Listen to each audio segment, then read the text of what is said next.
쇼팽 인스티튜트에서 네. 일하기 시작한 거는 얼마나 되셨어요? 저는 2021년 7월에 이제 네. 오퍼를 받았고 이제 정확히 말씀드리면 거기 상주에서 근무하는 건 아니고요. 네. 소셜 네. 미디어 그 부분이 있어요. 그죠. 그래서 저 말고 다른 언어들 담당자가 있고요. 메인 담당자가 있는데 네. 메인 담당자는 이제 폴란드 분이고 일정 기간 매일매일 올릴 포스팅을 줘요. 그럼 저희가 번역해서 올리는 거예요. 번역해서. 그래서 영어, 프랑스어, 일본어, 네. 그다음에 한국어, 폴란드어 이렇게 5개국 어머. 언어로 페이스북이 운영되고 있습니다. 아 그래요? 네. 5개국가 네. 언어인데? 제가 알기로는 한국어 계정이 생긴 게 네. 조성진 피아니스트 우승하고 나서 그렇겠죠. 그렇구나. 그 생겼는데 네. 그때부터 관리하시던 분이 있어요. 근데 네. 좀 못하게 돼서 네. 이 소셜미디어 담당하는 분이 저한테 연락을 한 거죠. 그래서 그때부터 이제 인연을 맺게 되었습니다. 네. 근데 뭘 이렇게 활발하게 많이 올리시더라고요. 그래서 중요한 공연이라든가 쇼팽 콩쿨 관련된 뭐 우승자라든가 수상자라든가 그런 분들이 올 때 따로 올리기도 하고 아니면 이제 뭐 한국과 폴란드 관련된 이런 게 있을 때 네. 중요한 거 있을 때도 이제 제 나름대로 포스팅을 하나 만들어서 이제 올리는 그런 걸 하고 있습니다. 네. 튜브에도 한국어로 된 답변이 올라온다 이런 얘기가 있었거든요. 이번에 사실은 제가 쇼팽 인스티튜트에서 제가 기본적으로 하는 건 소셜 미디어 그리고 후원자 찾는 거 그다음에 네네. 한국어 관련된 통역 번역 필요할 때 이제 하고요. 네. 그래서 모든 한국과 관련된 업무를 하는데 네. 8월 초에 연락이 왔어요. 쇼팽 콩쿠르에 와서 일을 좀 해줬으면 좋겠다. 소셜 미디어를 좀 활발하게 릴스, 스토리 이런 거 이제 올리는 걸 하라고 했는데 네. 유튜브 실시간 댓글에 네. 한국어 댓글이 너무 많이 달리는 거예요. 맞아요. 네. 네, 그래서 감당이 안 되는 거예요. 이분들이 번역기로 이렇게 하고 있었는데 그래서 좀 보고 이제 영어로 좀 해달라고도 하고 하는데 네. 이제 사실 이제 익숙하지 않잖아요. 솔직히 영어가. 그리고 이제 영어로 생각하는 바를 다 표현하기가 이렇게 할 수가 없으니까. 근데 사실 한국 분들 말고도 일본, 그다음 폴란드, 뭐 여러 나라들이 그렇죠. 중국 많죠. 자기 말로 올려요. 네. 다만 한국 분들이 댓글 굉장히 활발해요. 네. 그래서 중간에 어떤 일이 있었냐면 네. 본선 3차였나? 네. 굉장히 이게 시청률이 올라갔을 텐데 네. 한번 봤어요. 나라별 포션이 어떤가 시청하고 있는 그 시간이 네. 한국과 일본이 새벽 시간대였거든요. 네. 일본이 1위예요. 33%. 그다음에 폴란드가 17%.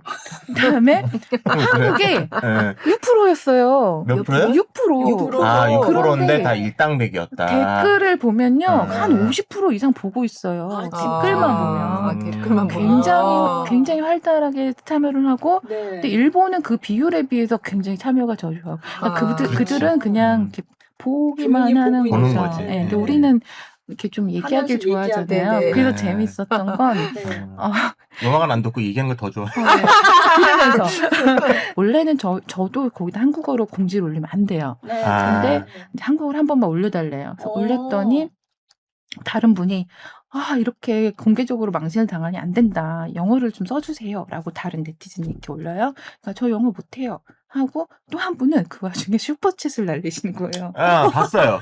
슈퍼챗을 날려요? 네, 봤어요. 돈을 이렇게 올리신 거예요. 그래서 네. 금액이 또 컸어요, 제 기억에. 제 기억엔 안 나는데 그래서 거기 저희 모여서 이렇게 관리하고 있었거든요. 네. 다 놀래가지고 어머 멋있다 막 이러고. 그러니까. 그리고 또 이제 저희는 한국 분들은 한 명이 이제 질문을 하면 알아서 또 댓글을 달아주세요 거기다. 저희가 댓글을 달 필요가 없는 거예요. 네. 서로 그 안에서. 커뮤니케이션을 네. 하는 거예요. 그러니까 내가 굳이 개입을 안 해도 자기들끼리 서로 이제 지적하고 서로 이제 정화하고 이러니까 굳이 내가 있을 필요 없고 나는 이분들에게 현장을 좀 전달하고 싶다. 현장 분위기를. 네. 홀에 제가 들어가서 찍지는 못하는 게 티켓이 없어요. 저도 티켓이 있어야 들어가요. 네. 그래서 직원인데도요? 네, 맞아요. 이제 코리아 미디어가 없었습니다. 그래서 네. 이제 미디어 핑계를 제가 대고 그렇지. 본선 3차 이혁하고 이호 피아니스트 한국 피아니스트 하는데 내가 들어가서 박수 치기 시작하는 거랑 뭐 이런 것 좀 올려야 되지 않겠냐. 그래서 사정을 해서 미디어로 해가지고 들어가서 한 건 있었어요. 네, 근데 이제 제가 소셜 미디어 이걸 달고서는 뭐 로비나 이런 데 다 다녀도 돼요. 근데 홀에는 못 들어가요.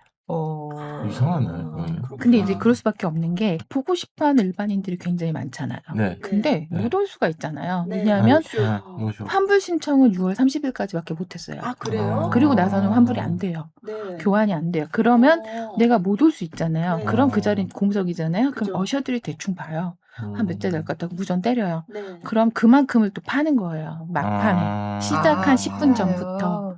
근데 그 시스템은 콩쿠르에 국한되는 게 아니라 아니, 그 딴 데 시드니 오페라도 그렇게 하더라고요. 네. 그 저희가 특히 바르샤바 국립필하모니는 그렇게 네, 네. 많이들 해요. 그래서 좀 싼 값으로 이제 들어올 수가 있는 건데 근데 늦게 오는 사람도 있을 수 있잖아요. 그런 사람들 네. 건 뭐 2부에 들어가는데 그러면 이제 그 자리 점거하고 있던 사람이 나가줘야죠.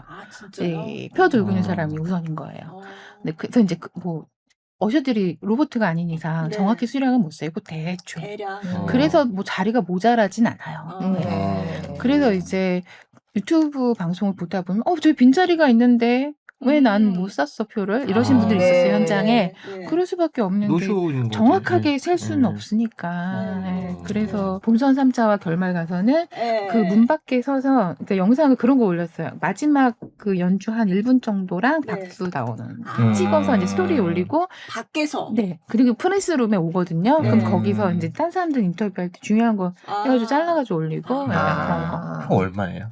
표가요. 네, 그런 게 뭐예요? 네. 저도 여기 금액은 청취자분들은. 정확히 기억을 못 하는데 이제 입석표 아까 제가 말씀드린 싸게 들어오는 네. 표 기준으로만 말씀드리면 네. 1차가 50주어티, 그럼 얼마? 그럼 평상시에는 20주어티예요. 그러니까 400원 칠게요. 네. 그럼 한 2만 원. 그다음에 2차가 60이었고요. 그럼 60 한 24,000원. 그다음에 3차가 100주어티 하이튼 이하였던 것 같아요. 그러니까 4만 원 이하였고, 예. 그다음에 이제 티켓 값을 지금 차로 말씀하시는 게 A석, 본선. B석, 뭐 이런- 본선. 아 본선. 라운드.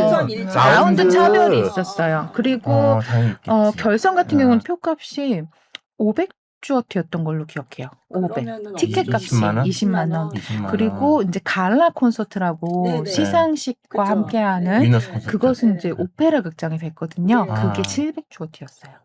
오, 굉장히 30만 비싸요. 원 네. 돈. 근데 오. 그것도 갈라 콘서트도 2차는 조금 쌌어요. 1차보다. 네.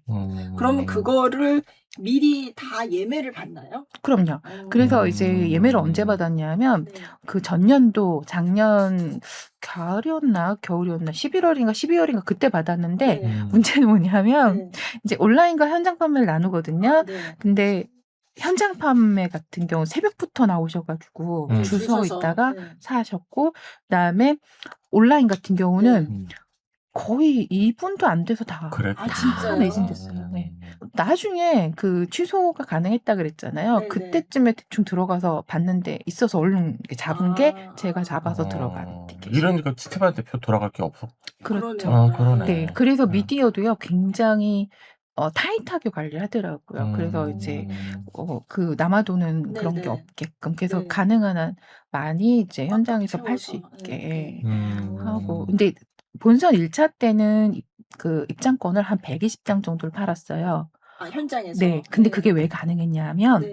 이거는 제가 폴란드 분한테 들은 컴플레인인데 네. 일본 분들이 네. 되게 많이 왔거든요. 진짜 많아요. 네. 일본 분들이 정말 많은데 그 자기가 응원하는 사람 하고 나서는 쫙 빠지는 거예요. 그렇구나. 그래서 1차 때는 네. 그게 좀 가능성이 있었어요. 줄 서서 사는 게. 네, 네. 근데 2, 3차 때부터는 그쵸. 힘들었어요.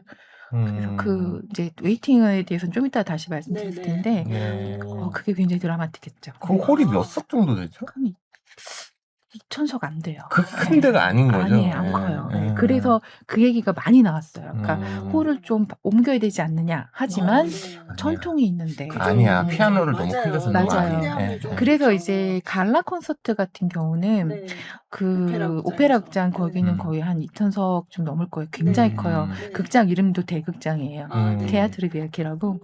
그 거기서 연주를 하니까 이게 좀 와닿지가 않는 거예요. 너무 네. 그렇죠. 그래서 지금 정도가 딱 맞는데 근데 아까 제가 현장하고 유튜브랑 다르다고 했던 게 굉장히 많이 울려요. 굉장히 틀려요. 그래서 네. 제가 심사위원석 뒤에서 한번 본 적 있어요. 네. 그 자리는 좀 울리더라고요. 많이. 네. 근데 현장에서. 네. 그리고 나중에 한국 미디어에서 오셔가지고 결선을 보셨는데 네. 이게 아래층, 그러니까 저희는 파르테르라고 네. 하거든요. 네. 아래층 발코니석, 그 위 하나 더 있어요. 네. 정면석인데 네. 거기서 보셨는데 거기는 울림이 굉장히 많았다고 해요. 더 컸다고. 그 유튜브에도 지금 그런 얘기 되게 많아요. 네, 맞아요. 그러니까 게리 골슨도 나와서 네. 너희가 그러니까 네. 다른 사람들이 유튜브에서 지켜봤었던 그 소리가 전혀 아니라는 맞아요. 거예요. 예, 달라요. 현장에서 들으면 현장에서는 완전 다르다고. 굉장히 달라요. 음.